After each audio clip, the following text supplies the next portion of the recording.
Hi, I'm Janet. Hi, I'm Melanie. Melanie was just saying how she's tucking her feet in because she doesn't want people to see her, quote, icky feet.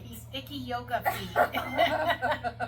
So she says that right before we go live, and I'm laughing because I'm thinking, oh my god, she just called her feet. Anyway, she doesn't have icky feet. I've seen them a million times in class. They're not icky. Hi, I'm Janet. Hi, I'm Melanie again. Yeah, we've with the beautiful feet. We'll call her Melanie. Oh, with the beautiful feet. yeah. We haven't done a yoga chocolate and chit chat for it's been a long time. Yeah. So today we were like, you know what? Let's add to our collection. We put meditations on our Spotify channel. We've put some videos on YouTube. In terms of consistency, we're not 100% consistent, but consistent in that we usually come back around to it. So we're going to talk today about true crime stories, and particularly because my husband and I have been following the Karen Reed trial, which has ended. She's been acquitted for a couple years now. And Melanie also mentioned that P. Diddy, I heard that the closing arguments, each of the defense and the prosecution were 3 hours long, and that if their closing arguments were Friday, so they're in deliberation now.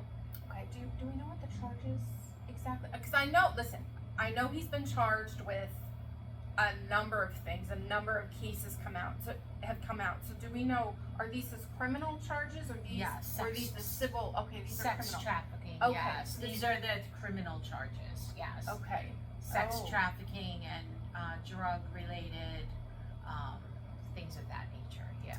Okay. All right. So these are the ones that his house got raided by the SWAT team and all that stuff. Yes. And they, whatever they found, now they're saying, hey, Yes. you did some stuff. And the jury, okay, so they ended their closing arguments Friday. They're deliberating today. Yes. Okay, so I'm sure we have plenty of people that are on verdict watch. Yes. Right? Yeah, that'll be very interesting. Yes. What I did know about this, because again, I was following this other case that we'll talk about in a second, but they're not letting people, it's not live. They're not live streaming it. No. So you have to, okay, so for the Karen Reed trial, it was live streamed. But I do know that for some trials, they will say, we don't want the cameras in the courtroom, and then you have to go by people that are reporting from inside, like journalists and the drawings. I see the drawings. The drawings, yeah. Okay. Yeah. All right. Yeah. Okay. So whereas with Karen Reed, which it happened in Boston, she was being prosecuted by the Commonwealth in Massachusetts, and she was tried 2 times. So the first trial took place last year, and she was, it was a mistrial. The jury couldn't make a decision as to whether or not she was responsible for hitting former officer John O'Keefe, or whether something else transpired. The facts of the case are basically, and for people who are following this, are like, yeah, but the facts of the case are this. What's undisputed by everyone is that he was found on the lawn of 34 Fairview, and he was basically, dying and completely unconscious. And how he ended up in the condition he is the essence of what the trial was. So I'm sorry. the injuries he sustained are undisputed. But how he got those are really the enigma, right? The enigma is, how did he get the injuries? Where did he get the injuries? And basically, who's responsible? Because you don't just wake up and there's somebody who's expired on your, or is expiring on your lawn, and Yeah. there's a lot of things that have happened to get to that point, and it's like, so what happened? So the big thing a couple weeks ago was that the second trial, the jury in the second trial acquitted her of they basically believed, the defense, that a collision didn't happen because the prosecution is saying she hit him with her car. She hit him with her vehicle when she dropped him off to this house the night before and left him there. And then there is a number of activity that has happened with people who were in the home, near the home, by the home, visiting the home, that raise suspicions that for most people would result in them being treated like suspects. Like if it was, the big thing is that if it was somebody like me or Melanie or a non-law enforcement person, that there would have been a lot more of an investigation into the people that owned the home. But because the home was owned by somebody, and I'm just gonna say it, is kind of like a kingpin, people are like, he was given certain privilege, and the people around him were given certain privilege by the local PD, by the state police department, and because of that, there was only a one-sided investigation. It was like, we are going to hook it up to the fallen officer's girlfriend at the time. We're going to hitch it to that, and we are basically going to stay in that lane and not do any investigative work into anything else. So it's like, if when you think of corruption, because we have so much surveillance and stuff now, right? So when you think of corruption, it's a lot. I want to say technology has probably made it a little bit more difficult to do, right? Because everything's on videotapes. Police officers wear cameras. People are filming wherever they are. There's cameras, parking lots, people's houses. Right. Absolutely. Right. So it is more difficult for corruption, but this case goes to show it's not impossible. Yeah. I think what made this case, when Janet started talking to it about me, what made it so crazy is that these are law enforcement people that are involved in this, and they had to have known, right, certain things, that this man got hurt and he got hurt in their home, and none of these law enforcement people called for help for this man because they didn't want to get in trouble. And the cover up, and like Jana said, if it was normal people that were not in authoritative positions, there would have been no, this man hurt himself in your house, like, what'd you do to him? There was so much, and this poor woman went through so much. Oh my God. And it wasn't until the second trial, that the FBI was able to uncover more, right? Well, we learned more information in the second trial. So the FBI had investigated this circumstance. On top of, they conducted their own investigation on top of the local PD and the state PD. There's a really good chance they were tipped off or had a feeling that there was some type of,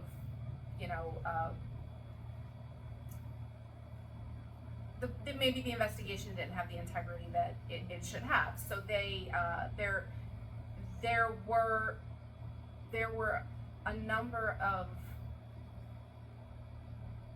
was a number of activity by the FBI to try to uncover things that the local PD and the state PD were not chasing.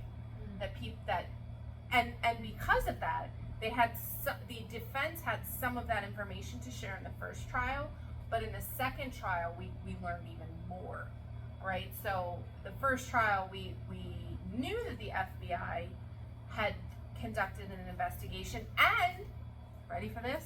The FBI declared that they did not believe he was struck by a vehicle. That is not, they literally put in a letter, and you can find it, it's out there online.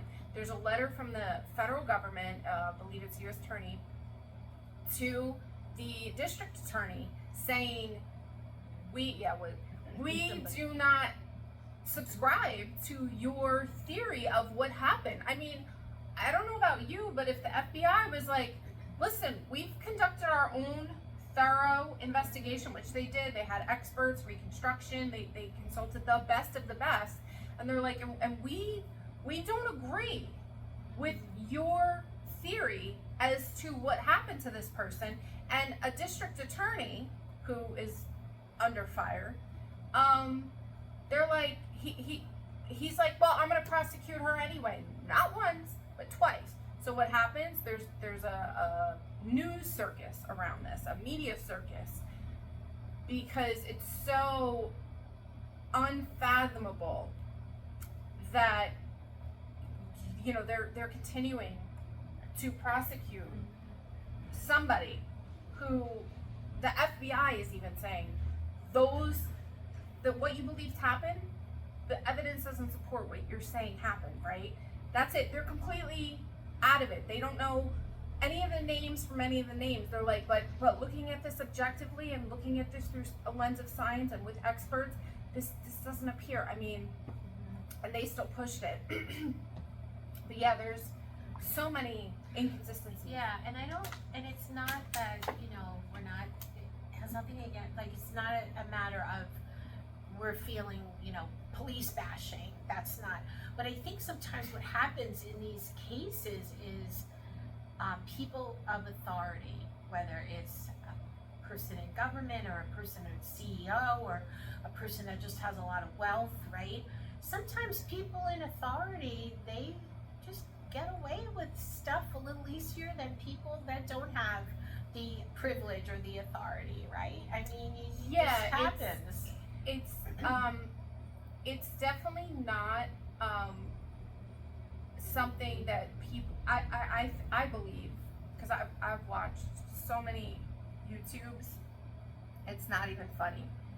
No one is saying that this is a broad brush issue with law enforcement. What they're saying is that there are certain people within this entire story, not all of them, but a few people who have sort of hid behind their position and authority. And that's really what it is, because throughout the entire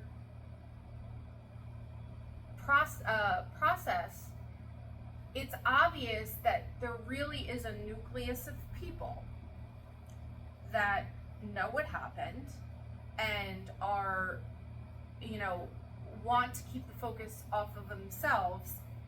And it's almost like, because of their positions, all of the people around them that could have dug a little bit deeper, they sort of kind of respected that they have this position, or they were intimidated, or they didn't want to, you know, go after them for whatever reason, because we know small town living, it's a small town, it happened in a small town. Small town living is such that usually everyone knows everyone. Usually all the cops know, you know, everyone knows everyone, and so I do see where there could be a ton of conflict in terms of, you know, even if you thought somebody that should be more integritous wasn't being integritous, you don't want to be the person. Right. I get that. Yes. I really understand that, and that's where it comes, where the, you know, the next level, the state and then the federal government, that's when they need to come in and say, hey, look, we need to do this a certain way, And you, throughout the entire trial, throughout the entire investigation, you could see that none of, there was more care about relationships than there was about figuring out what happened to this individual, and making sure that justice is served however that might land, wherever that might land, instead of like, oh, hey, you know what, it's like, oh, well, that's so-and-so, and that's so-and-so's this person, and that person, and this person, and you're like, oh, well, we'll make sure nobody really bothers them, you know. So it's yeah, I get that. In a small, I can understand that in a small town where everybody knows everybody. mm-hmm. Yeah, you don't wanna, you know, Right. You're walking with like, I went to high school with her father, right? Yes. Oh, yeah, you know. Exactly. Yes. Exactly. And that's where advocacy is so important, right? So advocacy, because there were people willing to. There was one journalist in particular who was willing to use his platform to get this story out, because literally it's the only thing that can potentially move in the right direction, right? It's saying like, hey, we have a whole bunch of other people in this community, in this population, in this area that don't know anyone from anybody and believe that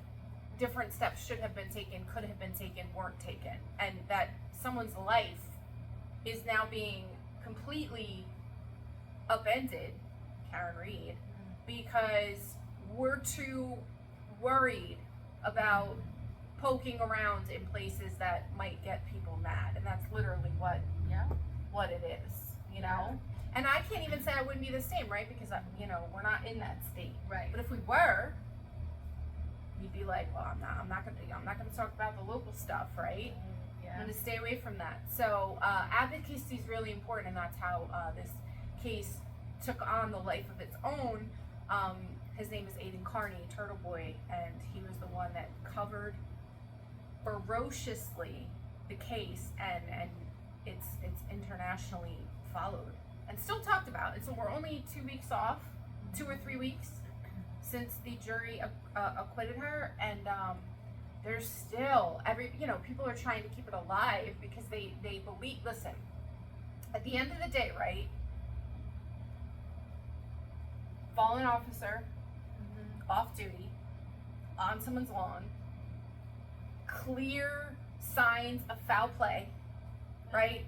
He didn't get there by himself, and the person that was prosecuted for it was found not guilty. So what are we gonna do? Right. So what do we do from here? Right. So there has to be justice for this poor man. This poor man who was left in the cold, right? And if you're his family, if you're his friends, if you're his colleagues, whatever, you're gonna be like, but somebody did this. So now what's next? Right. And now if you're married to the theory that she did it for whatever reason, at the end of the day, legally, a juror of her peers said she didn't. So the powers that be have two choices.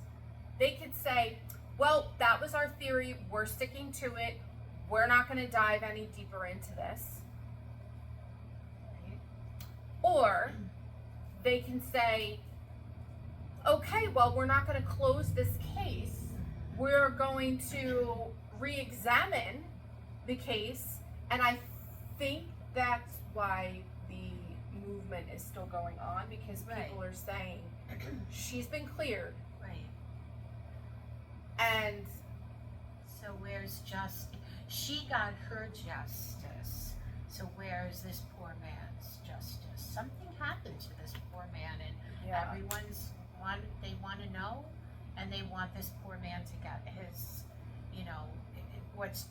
everyone should know that this was foul play. Poor man. Exactly. Yeah. And if you have an agency that has more resources, more manpower, has put dedicated resources, manpower, and invested into another theory, then maybe that angle should be pursued, right? So if the FBI, which they have, denounced the theory, now the jury has said no, there's still opportunity to go out to come up with and find other supporting evidence. And if you don't, then that's telling people that you don't want to know what really happened. That means you don't really want to go after the people that you really think are responsible. Yeah. As opposed to, like, okay, it's one thing if the FBI was like, no, we agree with you. There's no way this person, we gotta get him. You know, it's not like she got off on a technicality, folks. She didn't get off on a technicality. Yeah. She got off on endless reasonable doubt. Well, if that's the case, then there has to be an answer to how right. Sometimes people get off on technicalities, and people are like, oh my god, I can't believe, and it's like, okay, yeah, smart lawyering. This wasn't smart lawyering. That's not what this is. I mean, she had the dream team, but that's not what this is. This is not just lawyers lawyering so well. This was a crap case that so many people feel shouldn't have been brought forward, that it's garnered a following of like millions of people. So, yes. So, okay, so we have to keep our tab on that one, and then we also have to keep our tabs on if anything comes through with P. Diddy. Yeah, I mean, as far as that one's concerned, we've seen.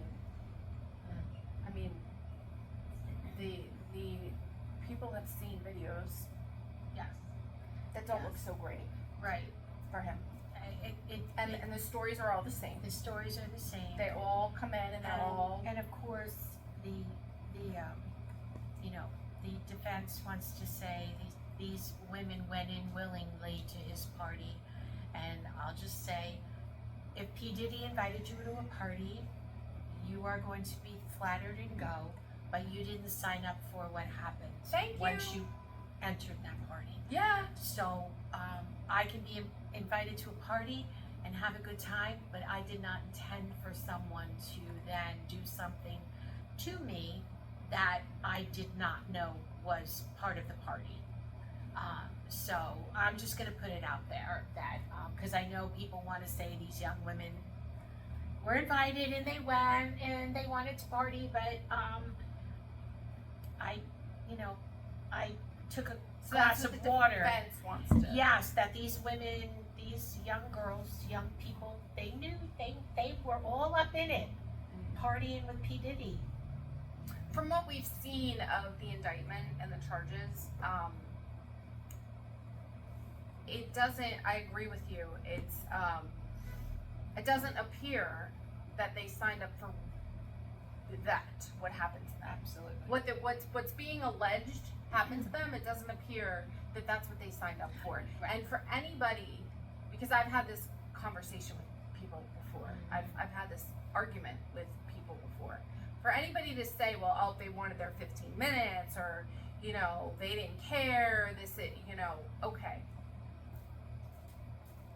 So that type of thinking is what kept him in this cycle and this pattern behavior for as long as he did, because that's basically victim blaming, in my opinion. That I think that sometimes we have a hard time, and this is related to Karen Reed. Sometimes we have a hard time separating the victim from likability, and their justice by likability. Like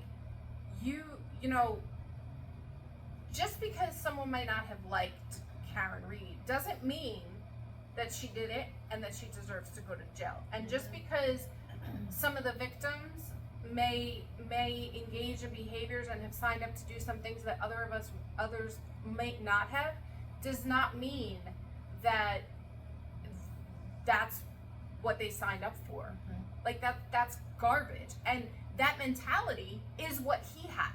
Yeah. And that's why he went forward doing everything he did, because in his mind, well, you signed up for this, you came to my house, you laid down, you did this, you did that. It's like, wait a second.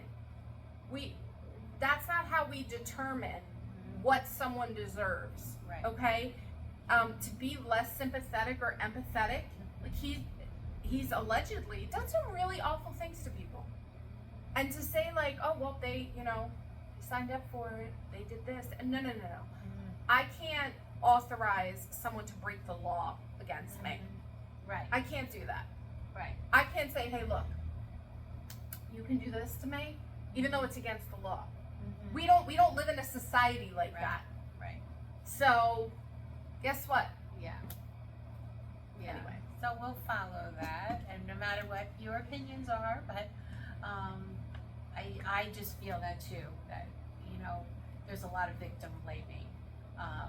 Yeah. And yes, and the other thing is, you're a big star, and these people that you invite in are quote unquote They're not regular They're citizens, right? Right? They're not. Regular citizens. So They're starstruck. yeah, They're you starstruck. abused your power. Correct. That's all You're I gotta taking say. advantage of being you abused people your being power. starstruck. You abused your power. Absolutely. Yes.